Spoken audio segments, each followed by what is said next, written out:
Hello and welcome to Smaulgld. In case you missed it, top gold and silver stories for the week ended March 26, 2017.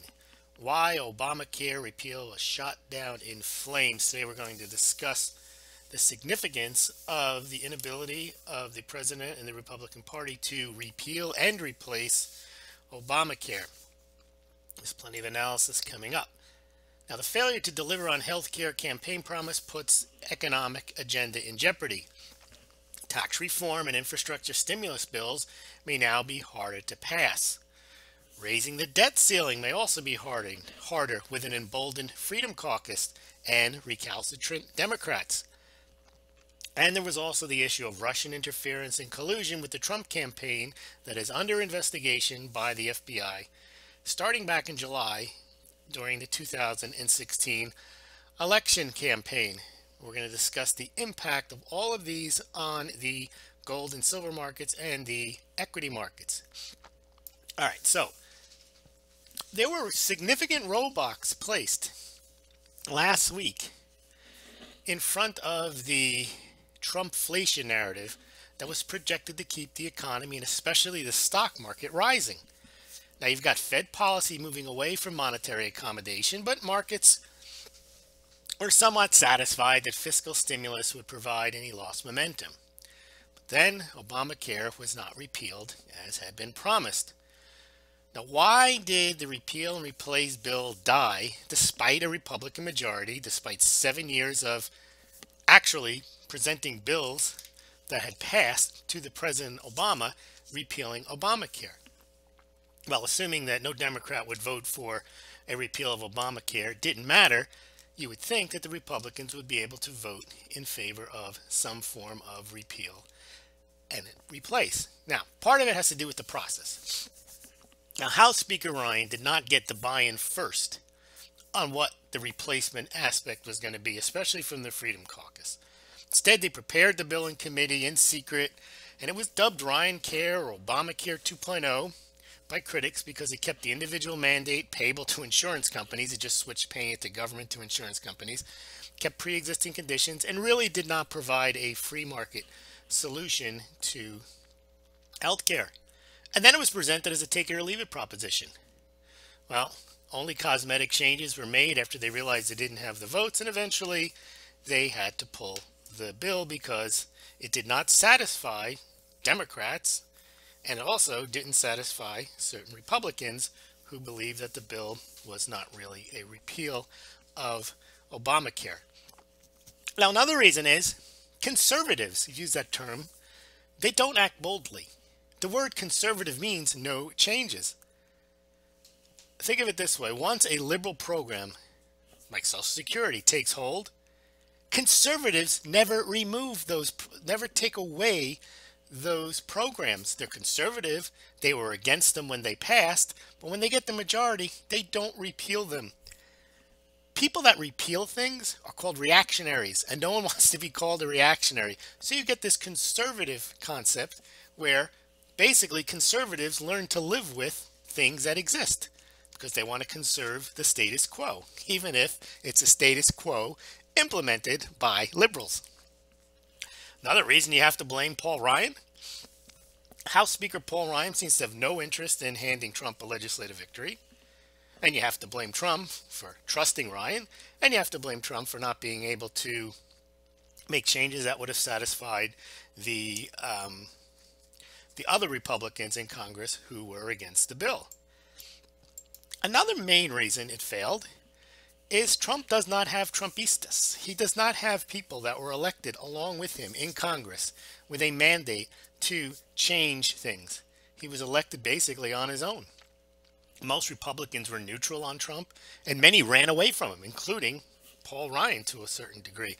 So Trump, in a sense, is isolated, and therefore he did not have the political coattails that would have allowed him to count on people in Congress to help him pass this bill. And I'm not sure this is the type of bill that he campaigned on in any event.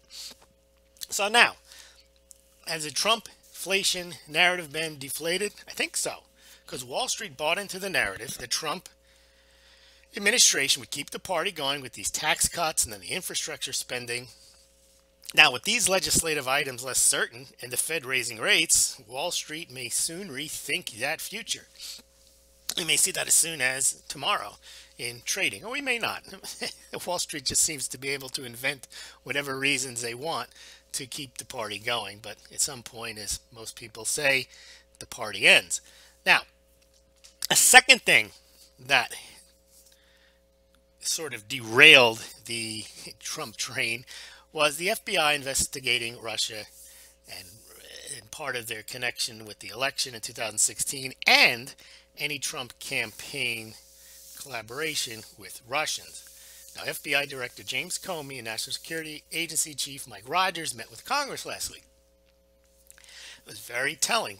Comey told Congress that the FBI has been investigating Russian interference in the Trump campaign connections with Russia since July of 2016. I think Congress only learned about this until like last month, which means the Obama administration was fully aware, or should have been fully aware, of the investigation of these Russian ties. Now, Comey was asked if Trump Tower had been tapped. He denied any knowledge of any tapping of Trump Tower.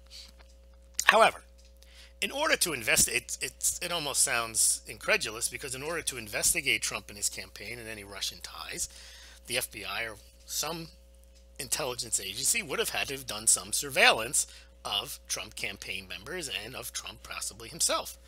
Well, that surveillance, however, would have been done probably not targeting the American citizens, but targeting the Russian actors who would have contact with the Trump campaign and Trump himself. Now, this type of surveillance is technically not aimed at the U.S. citizens, but their conversations get picked up, quote, incidentally, as part of that surveillance. Now, there's supposed to be safeguards in place to mask the U.S. citizens' names when intelligence is shared. However, there's two issues here: the masking of the names and then intelligence being shared. Just before Obama left office, he changed the rules on what type of information can be shared amongst the agencies, and so basically made it that even if something was not confirmed, it was just a piece of intelligence but hadn't been vetted for excuse me, accuracy, then it can be shared. What this did was it ensured that a very large number of actors could have access to intelligence, which means that the more people that have access to the intelligence, the more people could potentially leak it, and the harder it would be to find out who leaked it. So, what happened was this intelligence got leaked. Looked like General Flynn wasn't under surveillance himself, but he had conversations with Russians and they were under surveillance, and obviously his conversation got picked up with the Russians, and then his name was unmasked and the contents of his conversations and his name were leaked to the press. Now, that is a security breach and a felony coming out of the intelligence agencies. Now, the telling part of the Comey-Rogers congressional meeting occurred when Comey, he breaks protocol, and he has no trouble saying that the FBI was investigating Russian Trump campaign activities. Now, remember, they're not supposed to normally comment on ongoing investigations, but in this case, he thought it was important that he could say there was an investigation because of the gravity of the matter. Okay, and he did the same thing with the Hillary Clinton email server. He gave a kind of an update on that, again, on the basis that he felt that it was important enough that it deserved a public airing. Okay.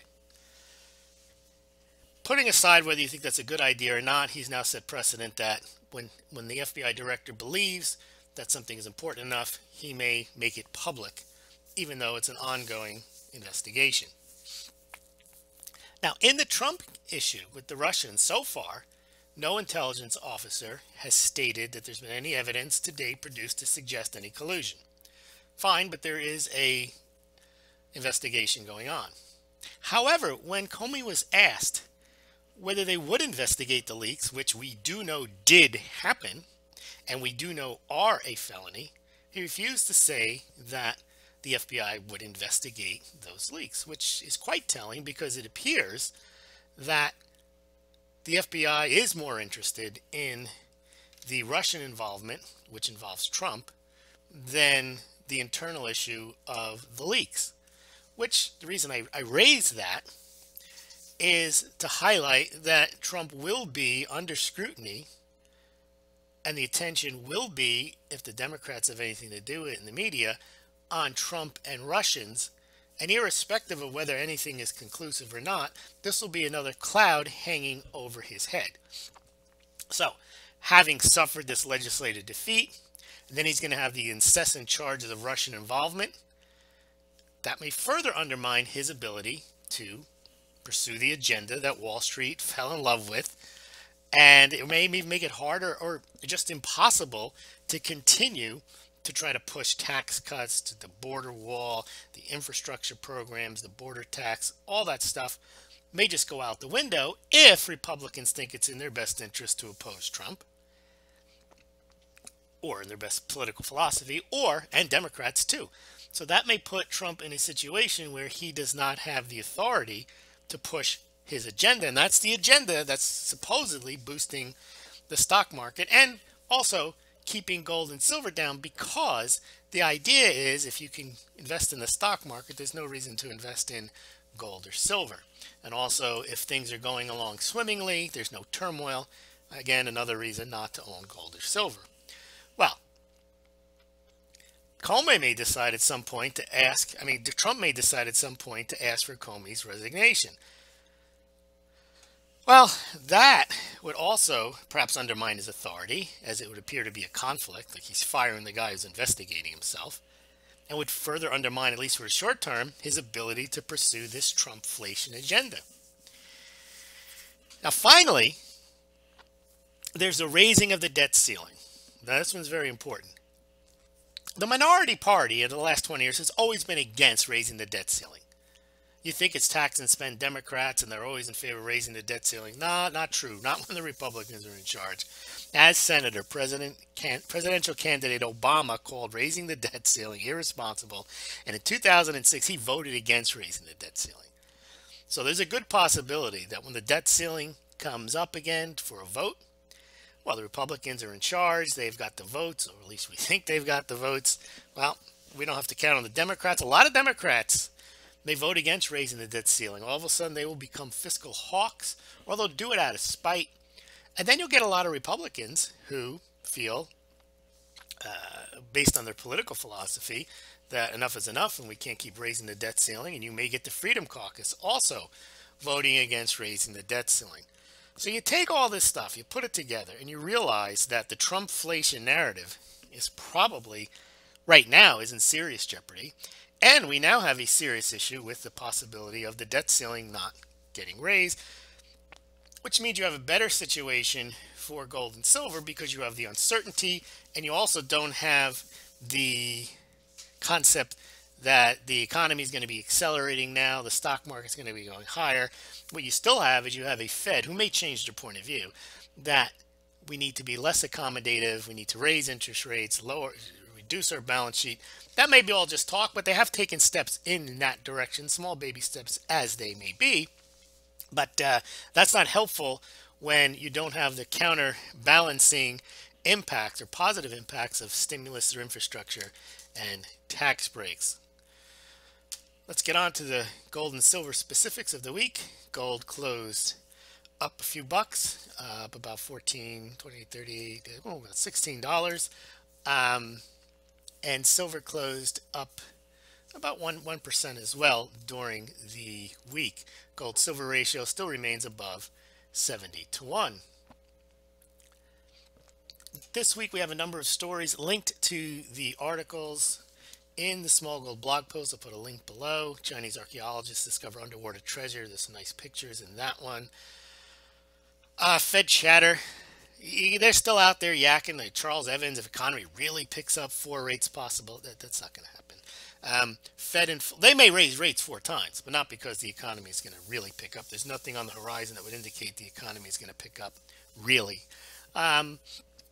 Kashkari, who is the one Fed member on the FOMC who voted against raising rates last time, he came out and said that the Fed's job is not to protect the stock market. Okay. Um, Quickly, the U.S. sales during the week were a little better this week than they were the week before, but still, month to date, they're below what you normally see in the last few years for a March. We'll give a full update next week on the month of March sales. If you're interested in buying gold or silver, please consider doing so through the Smaulgld site. You can do so at the links below or on the site. There's links from BGSC, Golden Eagle Coins, JM Bullion, Money Metals Exchange, and there's a banner from SD Bullion. It's not investment advice to buy or sell gold or silver, but if you are interested in doing so, you pay no more, no less than you would if you visited the sites directly. So please consider using the Smaulgld links to make your gold and silver purchases, as Smaulgld gets a small commission if you do indeed purchase your precious metals through those links. We updated the Russian gold reserves. Central Bank of Russia added more gold to its reserves again in February. It is now by far the one central bank that is buying the most gold in the world, leaving China, the Central Bank of China, the People's Bank of China, far behind, purchasing nearly 2 times as much gold as the People's Bank of China has been buying. In other gold news, we covered the America the Beautiful coin sales. For those who are interested in those coins, we did an extensive YouTube and blog post on the sales and got pictures of the different coins and their mintages, so you could check that out. There's a silver story. Our future mobile devices screens may be made out of silver. Interesting story. There was a de-dollarization story. India tries to fix Iran trade payments as Trump hardens line. U.S. economic data. Looks like the housing market's still just plodding along. Prices are slowing down, but you're not really getting that big uptick in sales. More Fed chatter. Fed Meister says improved sentiment not showing in economy. Then why are you raising rates? Fed Egrick Rosengren, hot U.S. real estate, a potential red flag. I think he's talking about there, hot in the terms of pricing. Prices are now unaffordable for many people in many of the large cities, and prices are catching up elsewhere and leading more people to rent. Other stories: struggling with Dory imports, pump banks on domestic gold scrap. So scrap is important, especially in India. If you can't import gold into India, where else are you going to get it? They don't have domestic mining. They need to rely on scrap. I think that's about it for the week. Let's see if there's any other stories that came out. Yes, there's gold and seawater. That's an interesting story, but since we can't get at it, you can click on that story, take a look. A new story on how a blast may have forged cosmic gold. A story about teens selling fake, these are Perth Mint bars of gold. Check that story out. And then someone is not mining the sea, but mining the seabed. There was a story on first seabed mine to begin production in 2019. Some more U.S. economic data, not really conclusive. Atlanta Fed raised its first quarter GDP forecast from 0.9 to 1%. Not a big deal either, but still very slow growth. Bullard, another Fed president, St. Louis Fed president. We're not in a bubble, as same magnitude as recent crisis. And you'd see weaker equities if Fed gets too aggressive. Well, I'm glad he's able to figure that out. And he does say, Fed Dudley, New York Fed president, says we want to make monetary policy less accommodative. As I mentioned, they're definitely taking steps to remove accommodation, just as I believe the economy is not accelerating, is reaching the end of its 8-year minor expansion driven solely by accommodative policy. I think if you look at the numbers, the amount of QE and the nominal GDP growth, they're about the same, which means they spent money and basically they bought the growth. And now that they've turned the spigot off, they don't really get escape velocity, so to speak. And I think that about does. No, one more. Indian silver imports are falling. We did a YouTube. We've got plenty of charts. They're on the website. You can check that out too. We're tracking Indian silver imports. And that is it for the week. Thank you very much. And thank you for your donations. You can donate via PayPal, via Bitcoin, or becoming a Patreon. Thank you very much.